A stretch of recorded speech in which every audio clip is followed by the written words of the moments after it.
The story begins as a group of warriors take on some kind of rock monster. This giant's face gets all sliced up by these warriors, as it is explained to us that all members of a party have various roles, such as attacker and healer. Our protagonist, Rudd, is different though. He is a tank. Red saves a girl named Neen from getting squashed, as it's the tank's job to draw all enemy attacks and protect the other members. Being a tank isn't the most glamorous position among powerful adventurers, but this is a story of how our boy Rudd changes all of that and becomes the protagonist. After the battle, Rudd imagines finally reuniting with his sister Manisha, whom he had to leave for battle. Neen snaps him out of it before he embarrasses himself even further, but Rudd is upset that she interrupted him. She reminds him that they are at a guild, and everyone has been watching their weirdo because he was making weird faces. Neen wishes he would think more about her, but Rudd crushes her soul when he declines. Rudd gets real serious as he explains that he doesn't want to think about anything else since his little sister has an incurable disease, and his only hope is the secret treasure of the labyrinth that is set to grant any wish. This hope isn't looking too good now, though, as Red thinks about how he failed everyone in the battle against the rock golem. Neen tells this absolute failure that he shouldn't feel bad at all since he did do his job. It just didn't make sense how fast his absorb shield was depleting, even though he didn't get hit. Rudd reveals that it wasn't just that one instance. Recently, whenever they entered the labyrinth, his absorb shield has been depleting for some mysterious reason. He has had to consume a bunch of potions, so he apologizes for making things difficult for Neen as their healer. She once again tells him to stop apologizing since he always does a good job protecting her. Neen then glazes him up a bit by pointing out that his absorb shield has a value, which makes it the highest value shield to ever exist. Just then, spectators marvel as the one they call the hero arrives. He is the one who has beaten numerous labyrinths despite being so young, but this guy is clearly very arrogant. Everyone practically swoons over this guy, known as Kias. Kias apologizes to Rudd for being late, and then welcomes Lilia and Lily, who are standing way too close to each other. Kias introduces them as their new party members, but Neen is furious. She reminds Kias that only parties of up to 6 people are allowed to enter the labyrinth. The addition of the 2 new members would make their group 7. Kias has a real dark side, as he reveals that their party will be down to 6 very soon, and kicks Red out of the party. Of course, Rudd demands to hear a reason. Kias, the absolute jerk, tells him that it's because he's a useless tank. A look back to the golem fight shows that Red was shaking after blocking the monster's attack. Kias did the typical hero thing to defeat their opponent, but was upset that Rudd instantly lost a significant portion of his shield. That was the final straw as he determined that the party wouldn't be able to make any progress with Red as their tank. Neen, still furious, points out that Rudd was blocking the attacks, but for some mysterious reason, his absorb shield was still depleting. Kias thinks it's because of the 2 skills Rudd has that have unknown effects. Neen tries to defend him, but Kias isn't interested in hearing excuses and reminds the little chick that they all could have lost their lives. The new members he found are better anyway. They are evasion tanks that have become very popular these days. Evasion tanks are able to fight while dodging enemy attacks, which is way better than Rudd, who can only defend. Kias kicks him out for good, so Rudd accepts the decision. Kias is a serious jerk though, and stops Rudd from leaving just yet. He explains that they didn't make any money from the golem battle, so he will have to take something from him. Kias really rubs the failure in as he tells Red that he is just an incompetent tank that wastes his absorb shield. Kias then leaves with Red's sword while he laughs like an evil maniac. The conjoined twins know better, as they thank Red and wish him luck. Red apologizes to Neen, since she was the one that invited him to join her party, but he just wasn't good enough. Neen wonders if this is really goodbye, but Red tells her to come visit him in his hometown one day. He hopes that day will come soon, and Neen tears up at the kind words. She puts up a tough exterior though, and says that she won't miss him. Afterwards, Red thinks about what to do next, as he can't go to his hometown yet. He wonders if Kias was right about Rudd's own skills chipping away at his absorb shield without him realizing. He wishes he could figure it out, but adventures with the identify skill are extremely rare. His depressing train of thought is interrupted when he hears a group questioning if they can handle an escort job with just the 3 of them. Our eavesdropping protagonist overhears that they are headed to Curis, and his hometown is on the way. Red approaches them, and we see just how big our boy is as he towers over the normal-sized humans. Rudd asks if he could join them, and doesn't even need them to pay him, even though our boy is clearly a giant. These dweebs wonder what rank he is. Rudd is actually only F rank, but it's because he has spent all his time in labyrinths. Rudd hesitates to answer, but one of the little people recognizes him from the hero party. This height-deficient group stops being so skeptical, and now begs Rudd to join them. The old guy they will be escorting is glad to hear that they have a new member, but he has all his money tied up in crypto, so he can't pay them more money. As they begin traveling, Red feels bad for not telling them his rank, almost like he tricked them. If you really think about it, he could just tell them now, but he decides to just protect the wagon as best he can. Their little journey begins, and we see that their group endures a little battle. They also enjoy a meal, and even have some type of love story going on as two of the short stalks make out in the woods. One foggy night, the old man wonders if they should rest soon. Rudd doesn't care how tired Grandpa is and tells him that they're nearly at Curis. He doesn't have a good feeling about something, so they will head straight there. Red determines that they will be fine as long as they watch out for ambushes, but he is shocked by something.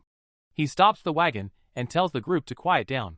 Rudd goes alone to check if it's bandits, but when the fog clears, everyone is shocked to see that it's just a girl. Rudd doesn't sense anyone else nearby and determines that it isn't a trap. So he checks up on the girl. This girl is terrified for some reason, so Red tries to be nice to her. A gust of wind reveals that this girl has a gemstone embedded in her chest, but before Red can say anything, a monster appears. It's a forest snake, so the little gem girl runs for cover, and old Grandpa explains that the monster's poison is deadly. The others are apparently cowards, as they instantly give up without even trying. They are certain that their lives will end as the snake goes to attack them. But our boy Rudd uses his provoke ability to attract its attention. The thing spits its poison out at our protagonist, but he blocks it with his oversized shield. Some of the snake's extremely dangerous poison burns right through Red's clothes, but he tells the others not to worry. He has a skin skill that protects him from all status effects. Red tells the others to attack while he distracts the creature, but our boy really picked the wrong group of people to join, as they have no clue where to even start. The snake decides to just knock everyone back, and Rudd slams into a tree. Rudd has a vision of his sister calling out to him though, and he wakes up. He refuses to let his life end here, and gives an inspiring speech to his lackluster group. Red points out that he doesn't have a sword right now, so it's up to them to cut the snake down. They still seem pretty lost, so Rudd talks to them like they are brain dead and instructs them to grab their weapons and move their bodies. Rudd rushes the snake while commanding everyone to work together, and his teammates finally seem ready. Rudd declares that he is the strongest tank and proclaims that he will block all of the snake's attacks. All his team will have to do is believe in their own strength, and he guarantees they will win. Red has prepared the perfect moment for them to attack and instructs them to move. The newly inspired group follows his orders and manages to kind of do something to the snake. The old man freaks out and points out the obvious. He states that the snake is preparing to land a final blow, and they need to dodge it. The snake is going right for Rudd, but he determines that he cannot dodge the attack. It's more like he refuses to dodge though, as he knows that there is meaning in blocking the killing blow. Rudd then heroically blocks the snake, making the perfect opening for the others to follow up. They combine their power, and even amaze themselves when they finally manage to defeat the giant snake. The group thanks Rudd and acknowledges that they couldn't have done it themselves. Red is a pretty big guy himself, so he knows a thing or two about dealing with a giant snake, and he tells the others that what really mattered was that they worked together. He instructs them to carve up the snake while he goes to check on the mysterious gem girl. He finds that she was running from the snake, but she has nowhere to go. These two literally speak for like seconds, but he offers to take her back to his hometown, and she agrees. Rudd doesn't want Chris Hansen getting the wrong idea, though, so he decides that she needs some clothes. Old Grandpa just happens to have clothing for little girls laying around, and gives it to them as a thank you. Grandpa wonders if she is an escaped slave, and our boy can sense that she is a homunculus. Homunculi serve humans as slaves, so they normally don't travel alone, so there must be some mysterious circumstance behind why she is in the forest. Red points out that slave traders luckily wouldn't enter such a dangerous forest, and she wasn't wearing a collar like all slaves in anime do. This girl is definitely a mystery, but Rudd decides to look after her for a while. The next day, Red leaves the others after reaching their destination, but the group wants him to join their party. They would be honored to adventure with a strong tank like him, but Red reveals that he needs to find the secret treasure. This group knows about it well, as this treasure is said to be able to grant any wish and even has the ability to create. Huli, the little albino girl, is shocked to hear this word, but this group doesn't know that she is one, and they openly talk about how much they hate homunculi.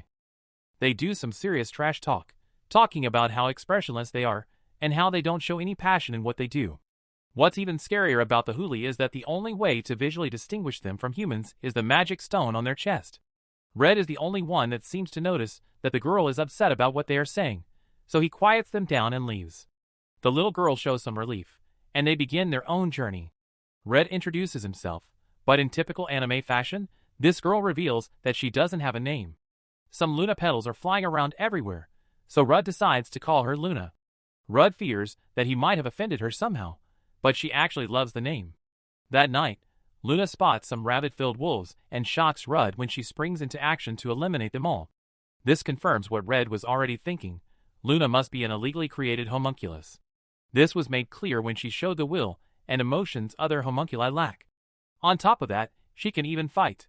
Illegally created homunculi must be disposed of, but her frightened gaze reminds Red of his little sister. The little girl apologizes for ruining dinner, but Red says it's okay. More importantly, he wants to know why Luna didn't just destroy the forest snake since she is clearly strong enough. Luna explains that she is skilled in magic, but she doesn't have a single melee skill. This is surprising to Rudd, and he determines that she must just be able to imitate the effects of skills. She goes over her list of spells, but he is shocked when he hears that she can use the Identify skill. Identify is a very rare skill. Only one other person in the neighboring kingdom has it, but that person was said to have passed away a few years ago. This means that, as of right now, Luna is the only person in the world with the Identify skill. Red desperately wants to know about the two mysterious skills he has, so he asks her to use Identify on him. She does so, and reveals that Red has 4 skills. One is called Healthy Body, which makes him immune to status effects, boosts his natural healing, and makes his body as tough as possible. The next is Provoke. It has the ability to focus an enemy's attention on him. Those are the 2 Red already knew about, so he prepares himself to hear the 2 unknown ones. One of these mystery skills is called Life Conversion. This allows him to convert the absorbed shield that he has depleted into strength. Rudd has the highest absorbed shield value to ever exist, and now there is a way to use it offensively.